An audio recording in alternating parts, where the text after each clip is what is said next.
बाबा ने बुलडोजर चलाने के अलावा कोई काम नहीं किया है। लोगों ने कैमरे के सामने आने से मना कर दिया और उनका कहना था कि अगर हम कैमरे के सामने आकर बयान देते हैं तो शाम तक हमारे पास फोन आ जाएगा। लोगों को डरा के रखा गया है, धमका के रखा गया है।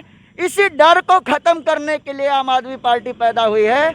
आज उत्तर प्रदेश में कोई भी सरकार आ जाए, 5 साल में लोग नाराज होकर के बदल देते हैं। 3 बार के मुख्यमंत्री केजरीवाल हैं, बावजूद इसके जनता हमको कहती है कि दिल्ली में बहुत कुछ है, काश आप लोग भी आ जाते तो बहुत अच्छा होता। नमस्कार साथियों, मैं हूं पवन और आप देख रहे हैं द डेलाइट न्यूज़। आज हम हैं प्रतापगढ़ की रानीगंज विधानसभा सीट 250 में और आज हमारे साथ हैं रानीगंज विधानसभा सीट से आम आदमी पार्टी के प्रत्याशी डॉक्टर अनुराग मिश्र। आपको बता दें कि डॉक्टर अनुराग मिश्र पूर्वांचल विश्वविद्यालय के असिस्टेंट प्रोफेसर हैं और इस बार पहली बार उत्तर प्रदेश के विधानसभा चुनाव में रानीगंज से आम आदमी पार्टी के प्रत्याशी चुने गए हैं। तो आइए इस खास बातचीत में हम जानते हैं कि आम आदमी पार्टी का यूपी चुनाव को लेकर क्या रुख है और किन मुद्दों के साथ आम आदमी पार्टी उत्तर प्रदेश में उतर रही है। अनुराग जी, मैं आपका द डेलाइट न्यूज़ में स्वागत करता हूं। बहुत बहुत धन्यवाद आपका। आप आम आदमी पार्टी उत्तर प्रदेश में पहली बार विधानसभा चुनाव लड़ने जा रही है जी। आपके आम आदमी पार्टी के राष्ट्रीय अध्यक्ष अरविंद केजरीवाल का दिल्ली को लेकर एक अलग ही विज़न था। तो इस बार आम आदमी पार्टी उत्तर प्रदेश में किस विज़न को लेकर उतर रही है, उसके बारे में हमें बताएं थोड़ा संक्षिप्त में। देखिए, पहली बात तो मैं बता दूं कि आम आदमी पार्टी उत्तर प्रदेश में पूरी मजबूती से चुनाव लड़ रही है। हम मुद्दों की राजनीति करते हैं और आज आम आदमी पार्टी की वजह से ही हम कहते हैं कि हम बिजली फ्री करेंगे। अखिलेश जी को बोलना पड़ता है कि हम भी 300 यूनिट बिजली फ्री करेंगे। और योगी बाबा जो हिंदुस्तान की सबसे महंगी बिजली बेच रहे थे, उनको भी कहना पड़ता है कि हम किसानों को आधे रेट में बिजली देंगे। ये अलग बात है कि अगर उनकी सरकार बनेगी, जो कि बनते दिख नहीं रही है, अगर उनकी बन जाएगी तो जनता ये करेगी कि ये डबल कर देंगे। उनको पता है कि भारतीय जनता पार्टी जब चुनाव हारती है तभी चीज़ें सस्ती होती हैं, इसलिए भारतीय जनता पार्टी को जनता ने हराने का मन बना लिया है। अगर महंगाई को कम करना है तो भारतीय जनता पार्टी को हराना है, ये जनता समझ गई है। जी जी, तो आपने एक अहम मुद्दे को उठाया, बिजली। जी, आम आदमी पार्टी ने शुरुआत की दिल्ली से बिजली को सस्ता करने की। समाजवादी पार्टी ने भी वही नीति अपनाई, उसने भी समाजवादी पार्टी ने भी घोषणा की बिजली सस्ती करेंगे। तो आपने शायद भारत में ये शुरुआत की दिल्ली से कि आप चीज़ों को सस्ता करते हैं। महिलाओं की यात्रा को भी फ्री कर दिया गया, कुछ यूनिट बिजलियों को फ्री कर दिया गया। अभी आपने महंगाई की चर्चा की, महंगाई को लेकर अरविंद केजरीवाल का क्या प्लान है अभी यूपी के लिए? देखिए, आपको मैं बता दूं, हमें पता है कि महंगाई बहुत है, लोगों की कमर टूट रही है, इसलिए हम सर्व वर्गों का ख्याल रख रहे हैं। उत्तर प्रदेश के लिए हमने ये तय किया है कि 18 साल के ऊपर जितनी भी महिलाएं होंगी उनको 1000 रुपया देंगे। बेरोजगारी बहुत बड़ा मुद्दा है। यहाँ प्रयागराज में अभी रोजगार को लेकर के बच्चों को जिस तरीके से पीटा गया आपने देखा। तो हम लोगों ने ये तय किया है कि हमारी सरकार आएगी तो हम 10 लाख रोजगार हर साल देंगे और जब तक रोजगार नहीं देंगे तब तक 5000 रुपया बेरोजगारी भत्ता देंगे। किसानों का कर्जा जो है वो हम माफ़ करने की बात किए हैं। सत्ता में आने के 24 घंटे के भीतर किसानों का सारा कर्जा माफ़ हो जाएगा। तो गन्ने की उपज के 24 घंटे के अंदर जितना भी उनका बकाया है वो दे देंगे। तो इस तरह के मुद्दे हैं। आप देखिए कि भारतीय जनता पार्टी इसने लोकतंत्र का गला घोटने का काम कर रही है। रानीगंज विधानसभा 250 को ले लीजिए। रानीगंज विधानसभा 250 में 3 दिन से नामांकन शुरू है, आज 3 तारीख है, तीसरा दिन है, अभी तक इनके प्रत्याशी नहीं है। आप लोकतंत्र का गला घोट रहे हैं। क्या जनता को यह हक नहीं है कि वो अपने प्रत्याशी को समझे? 358 बूथ पर अगर आपको एक एक घर अगर आप नहीं जाएंगे, आप कैसे समझेंगे कि हमारा जो विधानसभा का जो मतदाता है वो किस हालात में जी रहा है, कहाँ कैसे जी रहा है? इन्होंने पहले भी ख्याल नहीं किया, 5 साल नहीं ख्याल किया। मैं लगातार यहाँ के मुद्दों को उठाया, चाहे गौशालाओं का मुद्दा रहा हो। मैं चाहता हूँ कि आप अपने चैनल को लेकर के यही चले जाइएगा।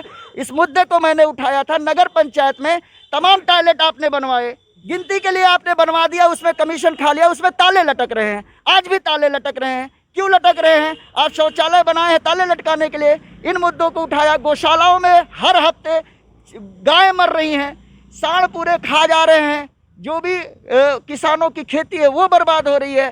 तो यहाँ के विधायक ने पूरी तरीके से काम नहीं किया है। जनता में जबरदस्त गुस्सा है और केवल मैं एक ऐसा प्रत्याशी हूं जो 2020 से लेकर के 25 दिसंबर 2020 को पहली बार मैंने विधायक के धीरज ओझा जी के गांव का सरकारी स्कूल मैंने देखने का काम किया कि आपने कैसा बनाया है। और मैं एक ऐसा व्यक्ति हूं जिन्होंने खुल करके सत्ता पक्ष के विधायक के खिलाफ रानीगंज में आवाज उठाई है, लोगों के जनता के मुद्दों को उठाया है, चाहे वो गड्ढा युक्त सड़कों का मामला रहा हो, चाहे यहाँ का रानीगंज नगर पंचायत में 1,37,00,000 रुपए का MRF सेंटर, जिसको मटेरियल रिकवरी फैसिलिटी कहा जाता है, यहाँ से 14 किलोमीटर दूर ले जा करके 1,37,00,000 रुपए का देलूपुर में बनाने का काम किया है। आप बताइए, उसका मोटिव ये है कि हमारे जो कूड़ा करकट है उसमें से निकाल करके चीज़ों को रिसाइकिल किया जाए, जिससे फ़ायदा हो। 14 किलोमीटर दूर अगर आप उसको बनाते हैं, 1,37,00,000 रुपया लगाते हैं, वहाँ की सड़क नहीं बनाते हैं, कूड़ा ले जा करके यही बगल में आप गिराने का काम करते हैं। ये तमाम मुद्दे हैं जनता के। हाँ। आपने बहुत सारी चीज़ों का जिक्र किया जो कि वाकई में बहुत ज़रूरी हैं। आपने बेरोज़गारी का मुद्दा उठाया, आपने इलाहाबाद में छात्रों के साथ जो ज़्यादती की गई, उन पे लाठियाँ बरसाई गई, उसका मुद्दा उठाया। आपने रानीगंज विधानसभा की जो कमियां हैं, सरकार जो करने में नाकाम रही, उसका भी मुद्दा उठाया। मैं आपसे जिक्र करना चाहूँगा, हमारी टीम अभी रानीगंज विधानसभा में लोगों से मिल रही थी। लोगों ने कैमरे के सामने आने से मना कर दिया और उनका कहना था कि अगर हम कैमरे के सामने आकर बयान देते हैं तो शाम तक हमारे पास फ़ोन आ जाएगा। तो विपक्ष की आवाज़ को दबाने की कोशिश की गई। क्या ऐसा है? क्या विपक्ष की आवाज़ को दबाने की कोशिश की जाती है? क्या जनता को डराया जाता है कि वो खिलाफ ना बोलें?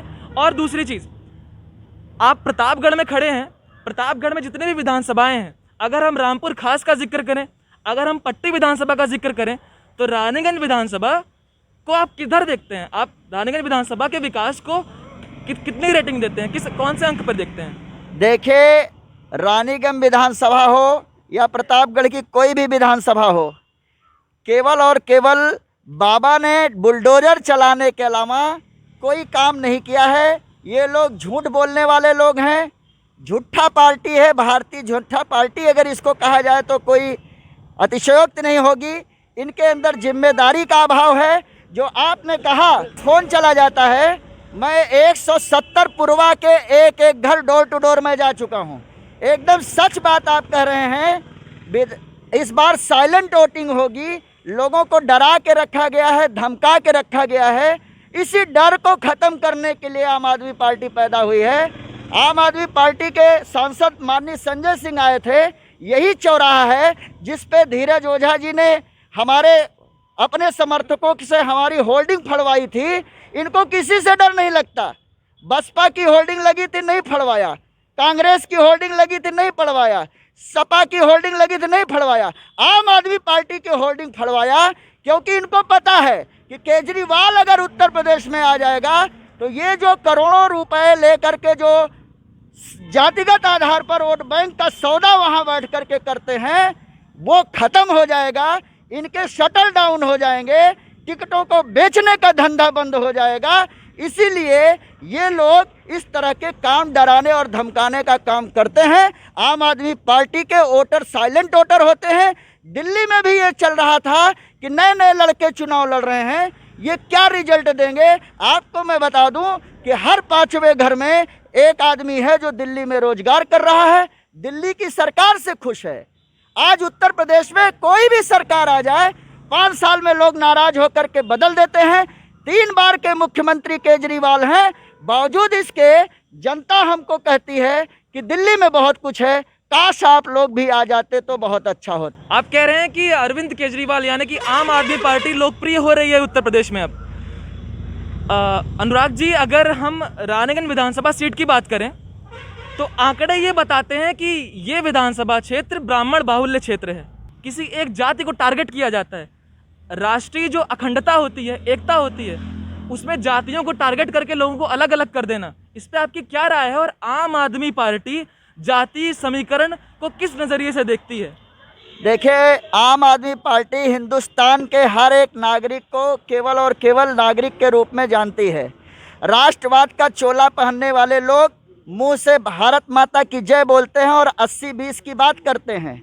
हाथरस की जो बेटी थी वो 80 में की थी कि 20 में थी।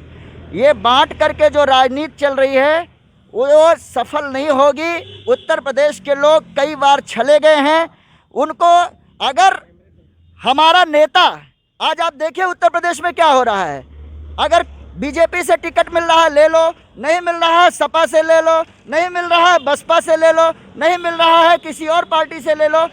नेता की कोई जात नहीं है, तो वोटर भी ये समझ रहा है कि हम भी किसी और का वोट बैंक नहीं बनेंगे। हम अपने बच्चों के लिए स्कूल पे बात करेंगे, अस्पताल पे बात करेंगे, उनके रोजगार की बात करेंगे। और यही शिक्षित करने के लिए आज मैं 170 पूर्वे के एक एक घर को नाप चुका हूं। आप देखिएगा 10 मार्च को जब बैलेट खुलेगा तो कोई भी नज़दीक नहीं आएगा। आज अगर रानीगंज विधानसभा सीट से भारतीय जनता पार्टी टिकट नहीं घोषित कर पा रही है तो उसका एकमात्र कारण है कि आम आदमी पार्टी ने रानीगंज विधानसभा का समीकरण बदल दिया है। रानीगंज विधानसभा में जो भी लड़ेगा वो मुझसे लड़ेगा और मैं सबसे लड़ूंगा, ये मैं आपसे दावा करता हूं, जिसको 10 मार्च को आप देखिएगा। जी जी। एक आखिरी सवाल मैं आपसे पूछना चाहूँगा। अरविंद केजरीवाल के नेतृत्व में दिल्ली के स्कूलों की बड़ी चर्चा रहती है। दिल्ली के स्कूलों को वर्ल्ड क्लास माना गया है। दिल्ली के स्कूलों क्या दिल्ली के स्कूलों की तरह दिल्ली के सरकारी स्कूलों को जिस तरह से एक नया स्वरूप दिया गया है, वहाँ के बच्चों को नए रूप से शिक्षा प्रणाली का हिस्सा बनाया गया है और नई सुविधाएं दी गई हैं स्कूलों में, तो क्या उत्तर प्रदेश में भी ऐसे ही प्लान लेकर आ पाएंगे? आप हमारा मैनिफेस्टो देखिए। हम शिक्षा पे, हमारे उत्तर प्रदेश का बजट 5.5 लाख करोड़ का है। 5.5 लाख करोड़ के बजट में हम कह रहे हैं हम शिक्षा पे 25% खर्च करेंगे, यानी बजट का 1/4 हिस्सा हम एजुकेशन पे खर्च करेंगे। तो आप इससे अंदाज़ा लगा सकते हैं कि अगर 69,000 के बजट में हम इतने शानदार स्कूल बना सकते हैं, जो कि हमको 29,000 करोड़ का बजट मिला था, जो 69,000 करोड़ का हमने फायदे का बजट दिया, तो 5.5 लाख करोड़ के बजट में हम उत्तर प्रदेश के एजुकेशन मॉडल को कहाँ ले जाएंगे वो आप समझ सकते हैं। उत्तर प्रदेश की जनता केजरीवाल को गारंटी के रूप में जानती है। वादा हम नहीं करते हैं, हम राजनीति में नए शब्द को गढ़े हैं जिसको गारंटी बोलते हैं। केजरीवाल की गारंटी, तो हम जितने वादे करते हैं वो गारंटी है।